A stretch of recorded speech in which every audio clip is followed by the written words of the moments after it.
this past weekend we had fight of the year as we saw Daniel Dubois become champion once again, stopping Fabio Wardley in the 11th round. It was one of those fights that, you're watching it on the TV, but you're at the edge of your seat because, within the first 10 seconds, Daniel goes down.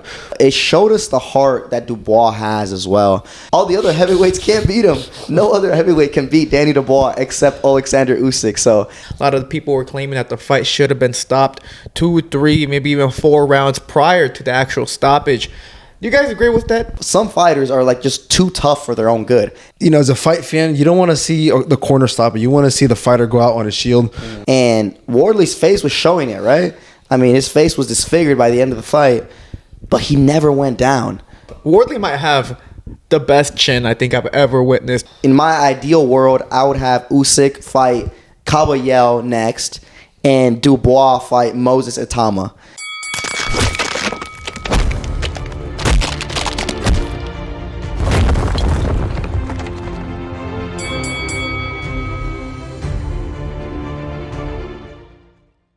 Welcome back to another episode of the Last Round Podcast, where we cover everything from traditional boxing to influencer boxing and everything in between.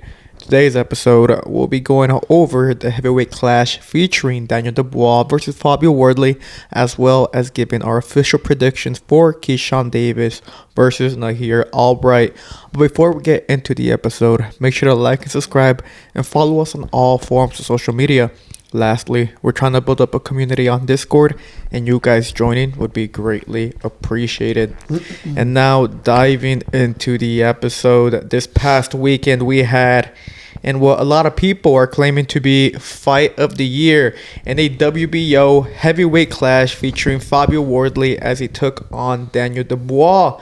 This fight, people were speculating was going to be a just a slugfest beforehand, and both of these fighters had that record that showed that this fight was going to be fireworks, and it certainly did deliver as we saw Daniel Dubois become champion once again, stopping Fabio Wardley in the 11th round. Thoughts about this fight? Super impressive fight from both of these guys. Honestly, they deserve all the respect from the boxing fans. Danny Dubois coming back from a knockdown in the first 10 seconds, and Fabio Wardley being an absolute dog and taking that whooping for 7 rounds. Both of these guys deserve respect, and I'm really, really proud of Danny Dubois. Yeah, for me, obviously, this was such an exciting fight. It was one of those fights that, you're watching it on the TV, but you're at the edge of your seat because, within the first 10 seconds, Daniel goes down within the first punch that Wardley throws. On a personal note, though, I've been trying to do a little bit more betting. And, we all gave our prediction last week, and, me included, about 3 of us, we were in agreement that Daniel was going to take the win. But those ring walks, I was like, I didn't bet, right? But during those ring walks, I was kind of glad that I didn't, because it was one of those things where, it could go either way. Wardley is just a tough guy, strong as fuck. And then Daniel, he's got that, retard strength. But then within the first 10 seconds, he goes down. And I'm like, oh my God, thank God I didn't bet the house. It was the craziest thing, because the first punch that Fabio Wardley throws, it floors Danny Dubois. Listen, Wardley has a reputation, obviously. He's a really big power puncher. I think he has a 95% knockout rate. I think it's the same, actually, as Danny Dubois. So both of these guys have absolute dynamite in their fists.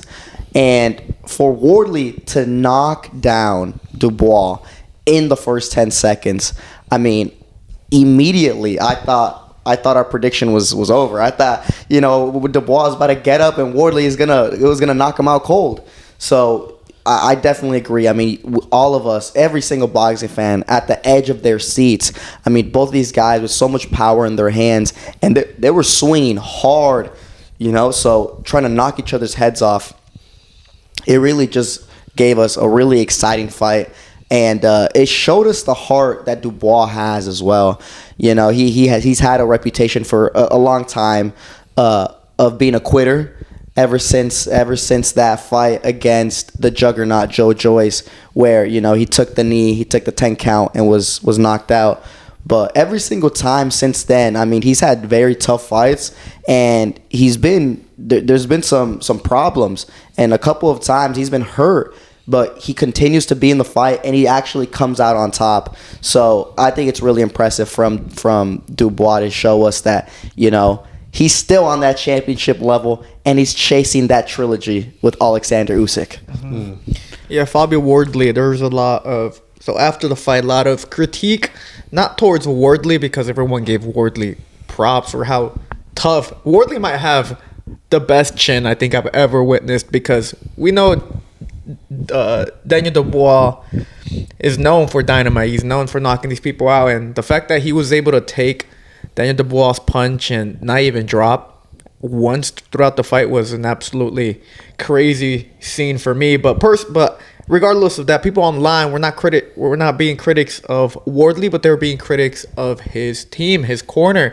A lot of the people were claiming that the fight should have been stopped 2, 3, maybe even 4 rounds prior to the actual stoppage.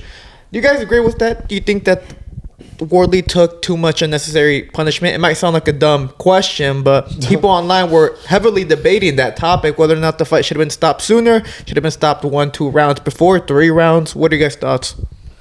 Listen, I mean, Fabio Wardley might be too tough for his own good, because Daniel Dubois his nickname is Dynamite. Triple D, Daniel Dynamite Dubois.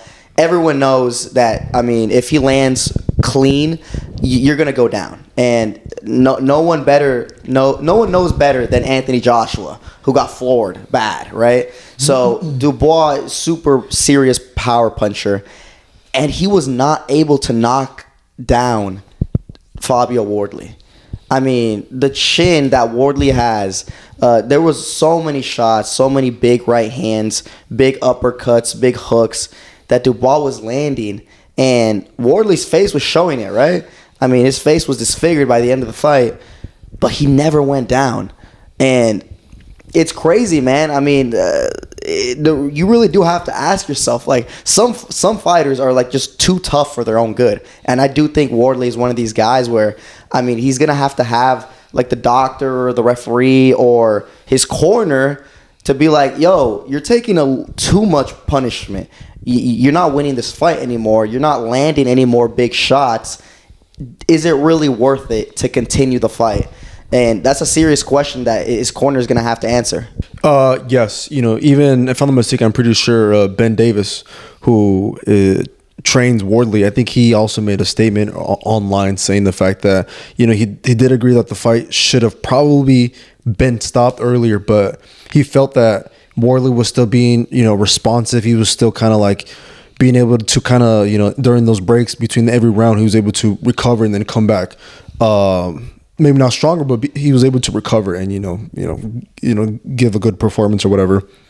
In my personal opinion, I do think it should have been stopped a little bit earlier, but, as a fight fan, you don't want to see the corner stop it. You want to see the fighter go out on a shield. Wardley is one of those, old school type of fighters that, he's going to go until he can't go anymore, until he's forced to not be able to continue.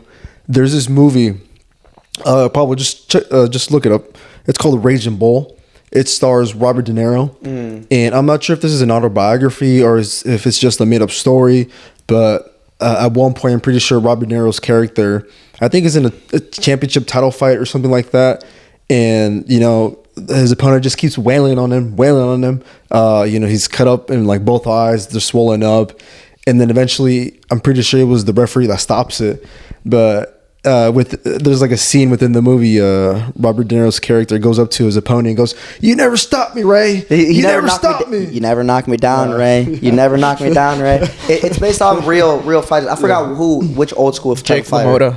Jake LaMotta. Jake LaMotta. It's based on some real stuff. That's what I'm saying. I mean, like with Wardley, I get the corner's perspective, right? Because especially as like a coach, you don't really want to. You don't want to stop your fighter, right? Because you want to give him the chance to come back. And also another big thing is you'll feel like if you stop it, listen, your fighter could just drop you, right? And then he could just go to another trainer. Hey, that's true. I mean, a lot of boxers be training, switching coaches and everything. So I mean, Daniel's last 2 fights, I mean, he had 2 different coaches. Yeah. You know, so it's very common, and I'm sure that was definitely on the back of their mind. But another thing as well is that Fabio Wardley has so much power that they were just like, maybe they thought, you know, if he could just land the right hand, then maybe he can switch the fight around. Maybe he can take back the momentum. And that's sometimes that is a curse that a power puncher has, is that they have so much power that, you know, they just believe if I could just land my right hand or my power punch, then I'll get back into the fight. But the reason why I think it was stopped too early was because Wardley just wasn't landing his punches anymore. You know, like he'd go out there, he'd swing heavy and just whiff his right hand. And there was also a couple of points where he was like stumbling back into his corner, or when he'd get off the stool, he was stumbling a little bit too. So I definitely think the punishment was a little too much. And, you know, I could understand if the fight was still competitive, but at that point, Wardley was just missing his shots. He was telegraphing that right hand, and I just feel like Daniel was teeing off on him. Yeah, a lot of people online, and I'm also in agreement with what they were saying in regards to Wardley, saying that this fight, as dramatic, as great as it was, is going to be detrimental for the career of Fabio Wardley. He's only 31. He's not old. But taking that amount of punishment from a big puncher like Daniel Dubois, that's going to do something to you, man. And a lot of people online are speculating that this might be the beginning of the end for Fabio Wardley, because how can you take that much damage and continue to have a successful career afterwards? I mean, is his punch resistance going to be affected by it? Will he not be able to perform at a high level? What's going to happen next to Fabio Wardley? Of course, this fight just barely happened, so we have a lot of time. Time will tell regarding the effects of this fight for Wardley. But one thing's for sure, a lot of people are definitely huge Fabio Wardley fans after this, regardless of him coming out stopped in the fight. Yeah, and I want to say I was never sold on Wardley. You know, he got his championship belt from an email, right? Usyk didn't want to fight him, and he was the mandatory, so they stripped him, and then they gave it to Wardley, right? This was his first title defense, and even throughout his fights, I mean, his last fight against Joseph Parker, he was losing the fight. Boom, his power saves him, and that's been the theme throughout his rise to the top, where he doesn't really look the best. You can tell he doesn't have the best skill set. You know, his boxing IQ isn't as high as a lot of the other top heavyweights. But the one thing you can't take away from him is his grit. I mean, this guy is going to go in there and he's going to give 100%. You know, he has that winner's mentality where his boxing IQ isn't the greatest, but he can still go in there and be competitive against all the top guys. He's never going to have any quit in him. And I think that just gives us, like, I definitely do think he's going to come back for sure. I think he's 31 years old. He's not an old heavyweight. I know this was a really bad beating, but I think he could definitely come back, and this isn't the end of Fabio Wardley. Yeah, I mean, I guess we'll have to wait and see. You know, as long as he gets like at least like close to he needs like a 2-year type of like break from the sport, especially any like hard sparring. I want to say like for the rest of the year, like no hard sparring for Wardley. Pablo, going back to your question, I think like the question that you mentioned, I think, you know, Wardley is such a guy that, you know, he had 0 to almost no amateur boxing career. He's just a guy who had, I'm not sure if you want to call them like underground fights over there in the UK, but they're called white collar boxing matches. And then right away he turns professional. So for him to get from the I'm not even going to say from the ground, below the ground, I'm talking about like 6 feet under. This guy came from down here all the way up here. He touched the top. You know what I'm saying? And you know it's what you said, Asa. This guy doesn't have that much boxing abilities. His ring IQ isn't up there. But I think during those last few rounds before the fight gets stopped, I think Ben Davis's corner, the corner of Wardley, I think they were all just thinking, you know, maybe Wardley could get that one shot that, is going to put out Daniel. In Wardley's last 3-4 fights, he looks like he's down on the scorecards, and then out of nowhere, he lands a power punch that is able to drop his opponent, and then he comes out victorious. And I think that's what they were really hoping for. And I think, even just us boxing fans, we knew that this fight wasn't going to go the distance. And if Wardley were to win, he was going to win by stopping Daniel. He wasn't going to take a decision victory. And so I think they were just really hoping until the very last second that maybe he could, turn this fight around. But, Daniel, there's a reason why Daniel, is a champion once again. Ain't nobody can intimidate him. Yeah, man, you really do have to tip your hat off to Wardley. I mean, he should keep his head high. And that's another thing. So he's got the grit. Another thing he is naturally so explosive. I mean, he knocked Dubois down in the first 10 seconds. And then again in the third round. I mean, this guy is fast. He's explosive. And he hits hard. For someone that doesn't have any actual like amateur pedigree, for him, to even just be a world champion, it's just super impressive. So I'm definitely, after this fight, I'm a very big fan of Fabio Wardley. Mm-hmm. Well, speaking of now the new champion, Daniel Dubois, let's keep in mind, not only did he come back from 2 knockdowns, he was coming back from a very poor performance against Oleksandr Usyk the last time we saw him last year. So for him to go right back into a championship fight against a tough puncher like Fabio Wardley, undefeated going in as well, I mean, it tells you a lot about the mentality of Daniel Dubois, and the risk obviously paid off right now. He's champion once again. Now, there's a lot of questions about Daniel Dubois and what's next for him. People are saying, the Usyk fight is there again, the trilogy that really no one really wants at this point. But they were saying, let's not get Usyk. Let's get Moses Itauma. Mr. Itauma was ranked number 1 in the WBO. So people were saying, we really need that fight. Daniel Dubois against Itauma sometime either later this year or maybe sometime later next year. Regardless, that fight does seem to be brewing. Itauma was there, I'm pretty sure, at the event in Manchester, so he was in attendance, and that seems to be like a very big UK fight later down the line. Thoughts about that matchup?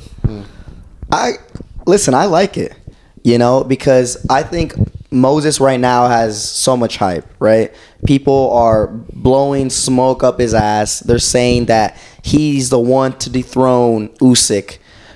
I don't want to feed him to the wolves just yet. I think he still has a lot to prove. He's shown great promise, but he still has a lot to prove. So it's like a compromise, Don't feed him to the absolute top dog in Oleksandr Usyk. Feed him to Daniel Dubois, who time after time has clawed his way back to a fight against Oleksandr Usyk. Now, basically, I think he has like the trilogy guaranteed, because Usyk has stated that he wants to retire undisputed. So he's going to have to go after Daniel Dubois. But I think in my ideal world, I would have Usyk fight Caballero next and Dubois fight Moses Itauma.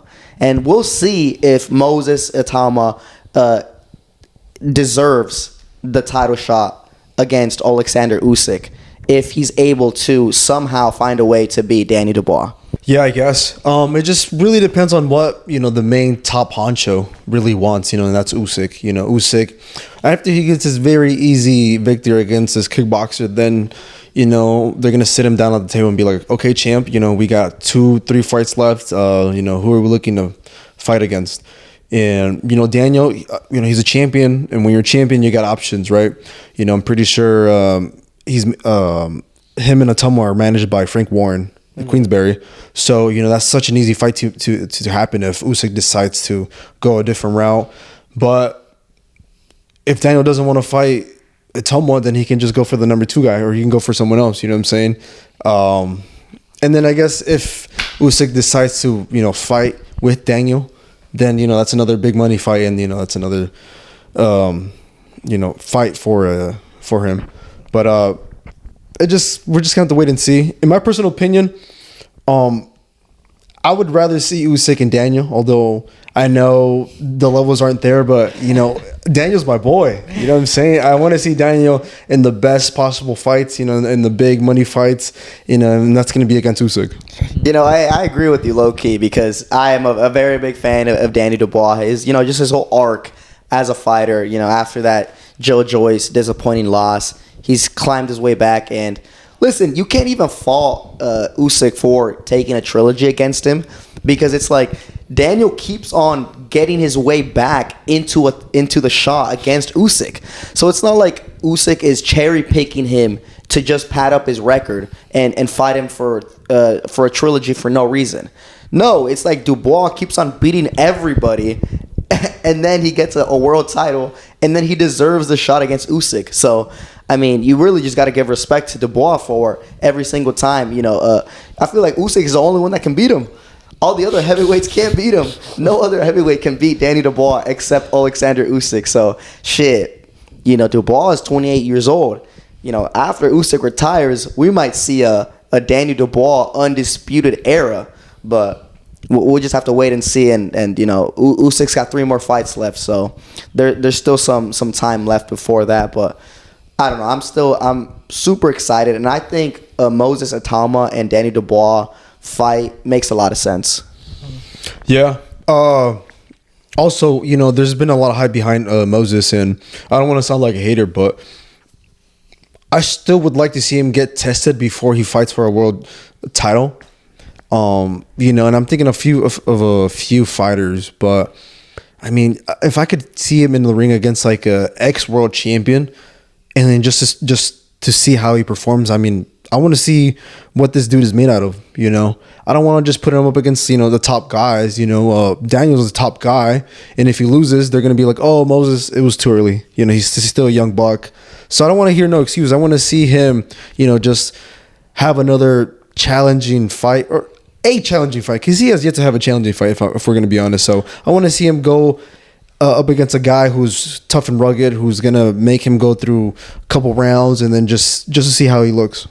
Yeah, because the challenging fight for him was Dillian White, and then he knocked him out in 1 round, right? So it wasn't even challenging at all, actually. But I get what you're saying, and I understand it, but you have to also take into consideration that Moses Itauma is number 1 ranked in the WBO for Danny Dubois. So it's not like I still do kind of consider him as a prospect just because he's so young, but at the same time, in the rankings, he's the next guy. Like he's the one that deserves the title shot.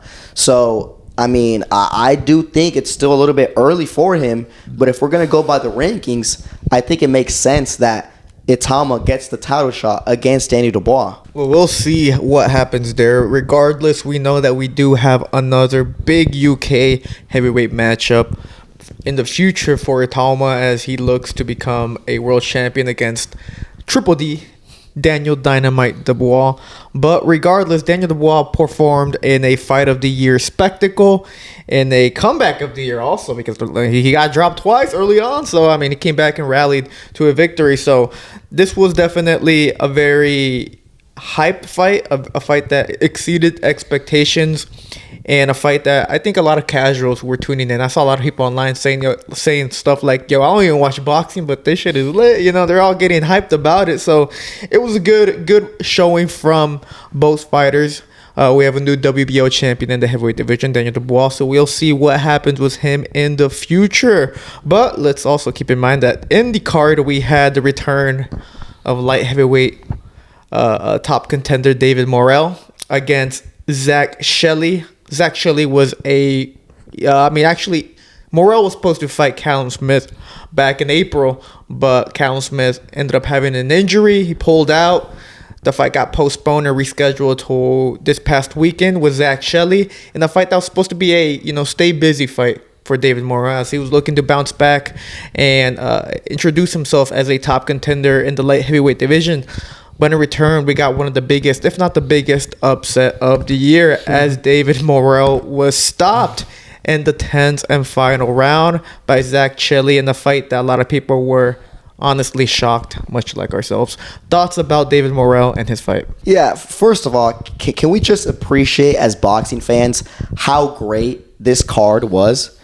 I mean, we have a potential upset of the year and a potential fight of the year in the same card. So, I mean, I was really impressed by this whole card. Great showing over there in the UK.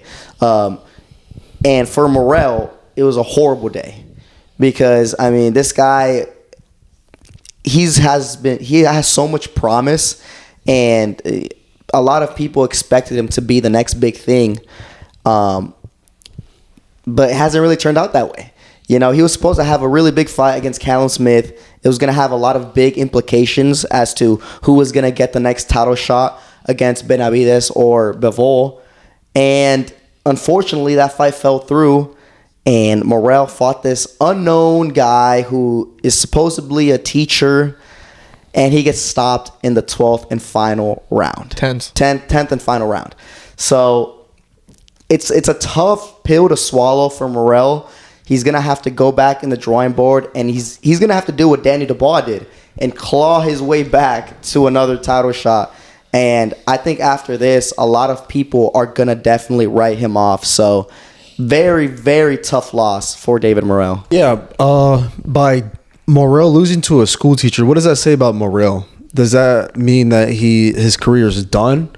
Or do you guys think that he was never a great fighter to begin with? That's the big question that's going on in the boxing community, and I think a lot of people are being way too harsh on Morrell. You know, they jump on the hype trains, and then once a fighter has a difficult or challenging fight, then they just hop off and say that he was never good to begin with. I mean, Morrell is a very good fighter, but the thing is though, at 168, he looked like an absolute monster. Like he was going to tear through the division. He goes up to 175, and his first fight, his debut at 175, he has a very tough fight, very competitive. He pulls up still on top, right? But I think after that fight, for me, I said, okay, this guy is very good. He has a lot of potential, but he's still way too early. You know, he's a little too green to be considered a top guy. And then they threw him to the wolves, and they put him up against the David Benavidez. And what did we expect was going to happen, right? You know, Benavidez obviously gets a unanimous decision victory against Morrell. You know, he shows him that there's levels to this boxing game. And I think after that fight, Morrell just has not been the same. You know, he was winning this fight this past weekend, but I don't know. It seemed like his power isn't there. It seems like he can't really bully his opponents like he used to at 168. He doesn't seem like a force of nature anymore, where like he seemed like invincible at 168, but at 175 it's just not the same Morrell. So I think the boxing fans have to like look at him like an actual human being and be like, okay, I mean, this guy he was never going to tear through the divisions, but he still has a lot of great potential. It's just, you know, a couple questionable decisions from his team, like moving up to 175 so fast and fighting David Benavidez at such an early point in his career. I think that definitely did something to him psychologically. Yes, I saw a lot of people online because, first off, like I said, big major upset. This was not supposed to happen, but it did, and a lot of questions rose from this TKO stop or KO stoppage for David Morrell. I saw a lot of people online saying, okay, like what you were saying, David Morrell was never that good, but then people were also going at Benavidez saying, yo, Benavidez got exposed himself because he was never able to do this to David Morrell. He never dropped David Morrell. He never stopped David Morrell. But you look at Imam, the guy who fought David Morrell after Benavidez, he got dropped. He dropped Morrell. And now you look at Zack Chelli. He almost dropped him, but then he ended up stopping him in the last round. So a lot of people are now attacking David Benavidez, claiming that David Benavidez is overrated. I'm just like, okay, dude, that's kind of crazy, because it wasn't just last week that we're all talking about how great David Benavidez is when he put up that performance against Zurdo Ramirez. But now that Morrell was the one who lost, now y'all are going back and attacking David Benavidez. Like, what's happening here? Like, why are we bashing David Benavidez for this? And honestly, I think it's a bit disingenuous. I think it's a lot of just the hate that Benavidez has. You know, a lot of people don't really like him as fans. I feel like that's more Canelo fans than anything. But I think it's disingenuous overall for them to be attacking David Benavidez. So it's pretty big talking point in social media, and a lot of people are claiming that the narrative that Benavidez was the one who ruined Morrell is false. You know, they think that's not a good narrative. They think it's baloney. What are you guys' thoughts about that? Do you guys think that David Benavidez is the main factor as to the decline of David Morrell, or do you agree with some of the fans who are online saying that narrative is baloney? You know, I've been thinking about this. I was, you know, ever since Morrell went up to 175, he hasn't had a good fight. 168, it's always been, oh wow, this Cuban guy looks like he's different from the rest of his previous predecessors. This guy looks like, you know, he doesn't come in with that amateur boxing, that Cuban school of boxing. Looks like a guy who, you know, he's not only is a southpaw, but he goes forward. He's got power. He's explosive. He's not afraid to stand his ground. But at 175, he just didn't look the same, man. It just didn't look like he didn't have that oomph, you know, that we were accustomed to seeing at 168. But, you know, he fought Benavidez, and I'm trying to remember of any previous opponent that Benavidez has fought.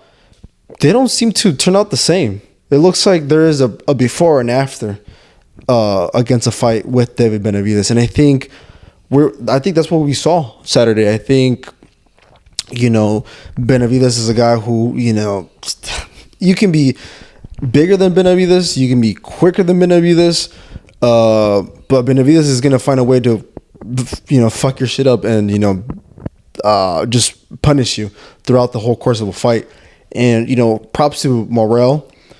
He didn't go down. He even dropped Benavidez at one point during their fight, but he went the whole 12 rounds. I think a lot of people gave Morrell his credit that he deserved.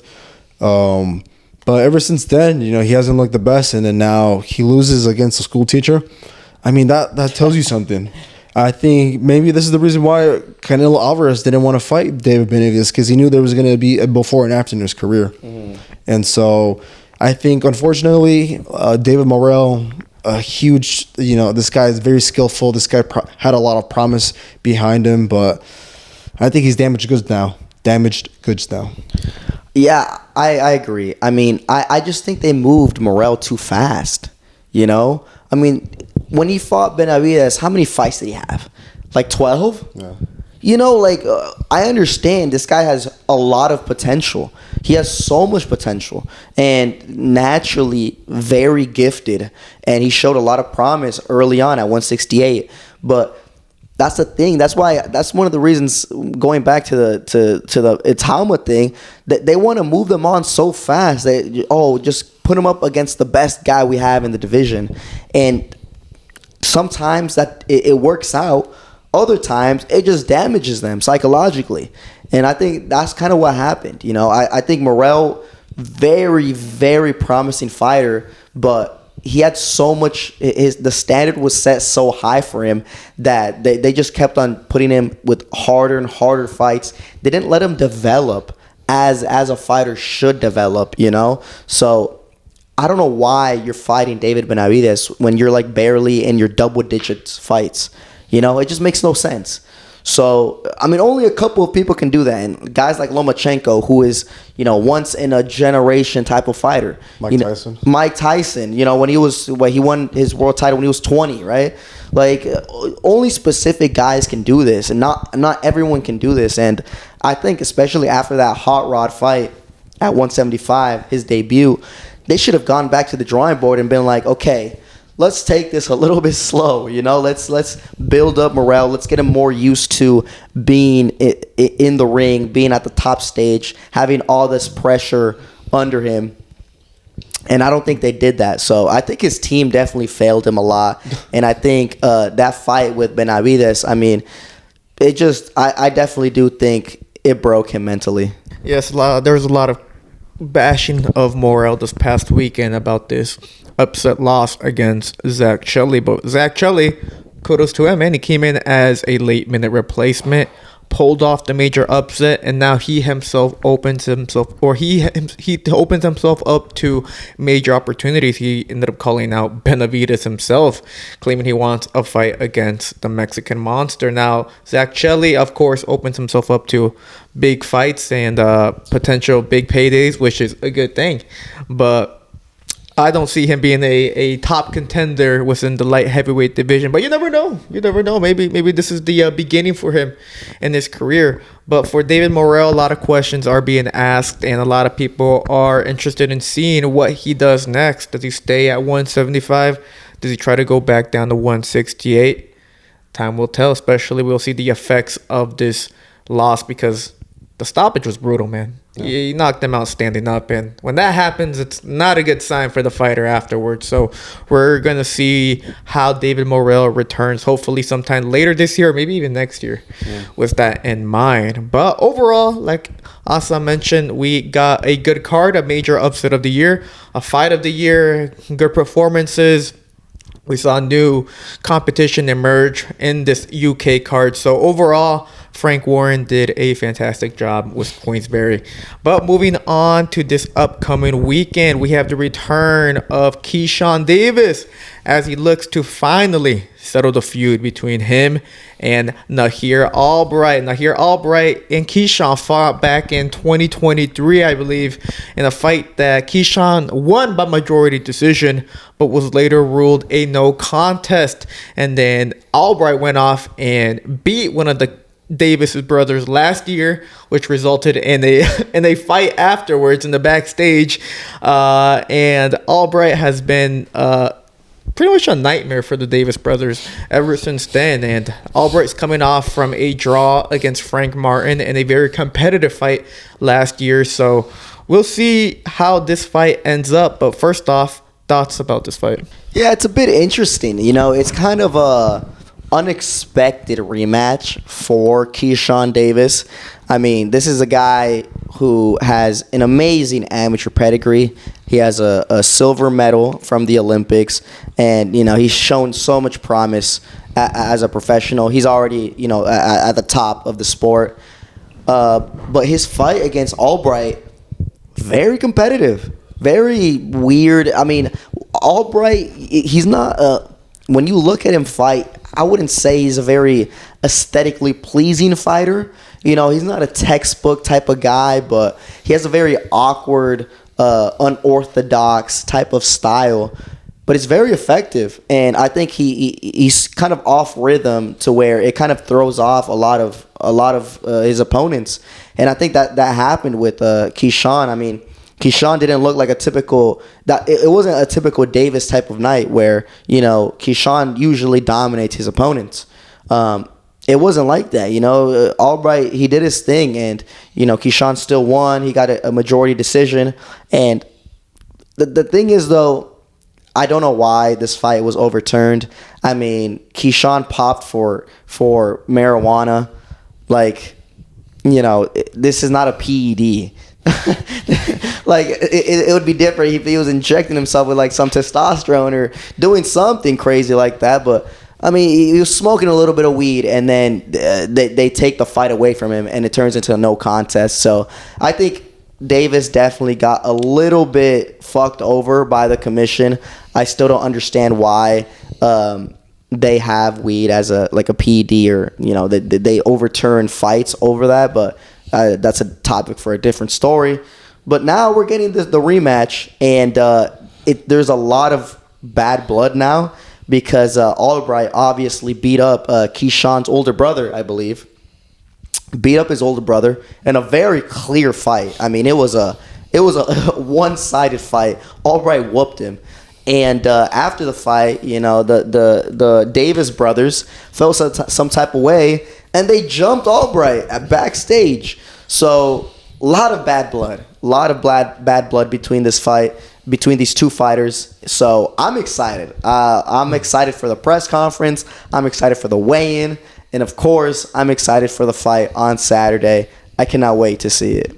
Yeah, I think what an interesting matchup or a rematch that I think no one was really asking for. I think Davis or Keyshawn was the only one asking for it because I think just with the history with him and Albright, I think has left a sour taste in his mouth. I think he wants to make up for his performance and make up for especially what happened after their first encounter. So curious to see how he prepares himself, how he goes in for this fight. I'm expecting him to actually outperform himself. I'm expecting him to really put on a show, and I think the cherry on top would be getting a stoppage against Albright. Pablo, you mentioned something along the fact that Albright has just been a nightmare for the Davis brothers. I think more specifically for Keyshawn, because how do you go? I guess maybe just everybody, but how does a dude who out of the best brother put up a very great performance and then go on and then just beat the shit out of the tallest one, and then go on and have a little karaoke moment? This guy has a very nice singing voice. Apart from having an awkward style, this guy knows his way around the mic. This guy, I think overall is just a great performer. And I'm still very surprised just the fact that he actually has a decent singing voice. No, it was crazy. He just did a full 10 rounds of a professional fight. He gets on the mic and he starts singing. I'm like, damn, is it Chris Brown in the ring?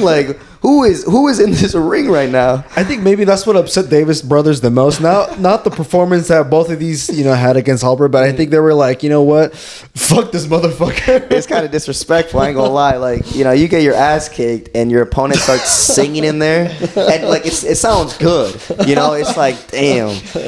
I feel you. Yeah, it makes a lot of sense. I ain't gonna lie, but I do agree with you that I'm expecting a lot from Keyshawn in this fight.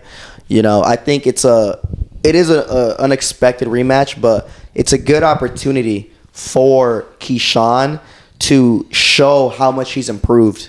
That first fight was competitive. Albright got his licks in. He made it all the way. But since then, Keyshawn has gotten so much better, man. He's fought a bunch, but the fights that really stick out to me are the Lemos fight and the Jermaine Ortiz fight. Those are super impressive from Davis, and he really showed that he deserves to be considered the top guy at 135. So I'm very impressed by him. Or not now he's at 140 though, because after Keyshawn has had some very bad. His reputation has been, not that good recently, obviously, because, he missed weight at 135, went up to 140, yada, yada, yada. But I'm expecting a lot from him. I think that he's improved a bunch. He's a lot more comfortable in the ring. And Albright is a very tricky fighter. But I do think Keyshawn has the experience now to solve it. And I'm expecting a TKO from Keyshawn Davis this Saturday. Yeah, I'm also predicting Keyshawn to get the victory. I've been very impressed with him, especially after his last outing against Jermaine Ortiz when he stopped him in the last minute of the final 12th round. So overall, that was a great performance all around. So Keyshawn definitely has impressed me. Albright himself has impressed me as well. He's a very tricky fighter, like you guys said. He's able to pull out these victories or these performances, and he's overall just very hard to decipher as a fighter. But I think Keyshawn has too many tools in his arsenal, and I think he's improved a lot since their first fight. So I'm expecting Keyshawn to have a good night, hopefully.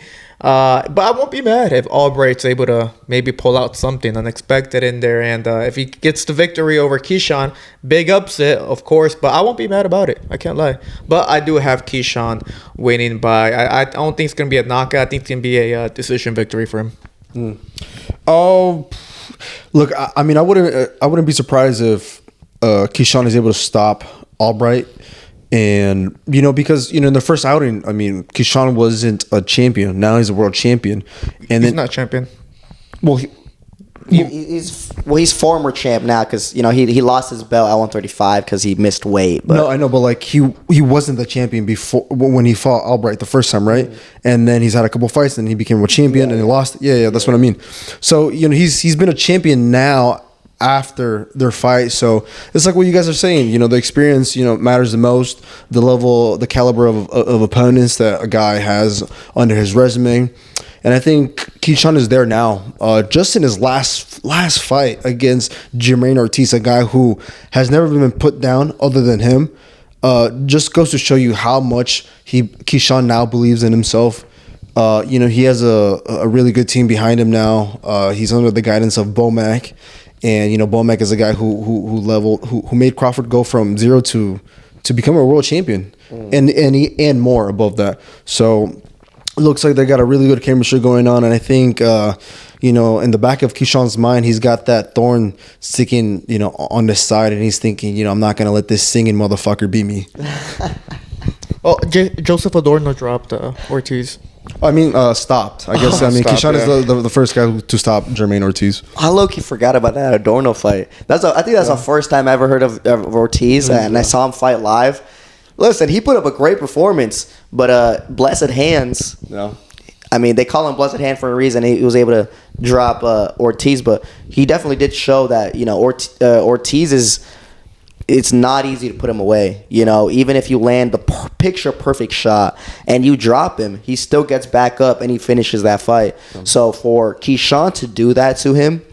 Just extremely impressive, and even that whole fight was super impressive. Like, even if he wouldn't have stopped him, it was a complete one-sided victory for Davis. I mean, he was putting a whooping on him. He was showing that there was levels to this shit, and so yeah, I'm of course I'm in complete agreement. I mean, Keyshawn Davis I think he's gonna win, and I'm curious to see where he goes from here. Because he's at 140 now. He beat Jermaine Ortiz, who is a top guy at 140. I don't think he's that far away from a title shot. And I'd love to see him up against some of the champions at 140. Yeah. Let's say he does get past Albright Saturday. Well, I would like to see him against, Hitchens. That'd be a nice fight. I think it'd be an interesting fight. They gonna go over there to Zuffa or what? Oh yeah, I forgot. Yeah, I forgot. Yep. So yeah, I don't even know what the hell was gonna happen to Hitchens, but no. You're right. I would love to see that fight, but that the boxing politics might get in the way. Yeah, or Stevenson. I wish. No, but the two brothers, man. The two brothers, yeah. I wish they would fight. I sometimes I be seeing on X people arguing like who is the better, who's the better fighter, like, or who would win in a fight, basically. And there's some people that are in the Keyshawn camp that they say that Keyshawn is a lot stronger, like physically than him, and he'd be able to bully Stevenson. And there's other people, in the Shakur camp who say, his defensive skills are second to none, and he just outboxed Keyshawn Davis. But it'd be a very interesting fight, and I really don't know. Look, Keyshawn Davis is at a point in his career where he has all the momentum riding behind him. We're talking about his previous opponent, Jermaine Ortiz, went up against the likes of Teofimo Lopez and Lomachenko, and no one was able to look good against him other than Keyshawn. So this guy, he's going to become a world champion at 140. All he has to do is get past Albright Saturday, and then I think he's gonna go back to the drawing board and be like, okay, which champion do I have to go and take the belt away from? Yes, a lot of bright opportunities for Keyshawn at the 140 division if he's able to get past Albright this upcoming weekend. But it should be a good weekend of boxing with the return of Keyshawn Davis. So we are looking forward to that rematch. But I think we covered everything that we wanted to cover in today's episode. Let us know down below your official predictions for Keyshawn as he takes on Nahir Albright Also, let us know your thoughts on the performance of Daniel Dubois against Wardley and on David Morrell and his future at the 175 division. Also, don't forget to like and subscribe and follow us on all forms of social media. We are on X, Instagram, and TikTok. Lastly, we're trying to build up a community on Discord, and you guys joining will be greatly appreciated. This was Pablo, and I was Rudo Nasa, and this was the Last Round Podcast. Thank you for watching.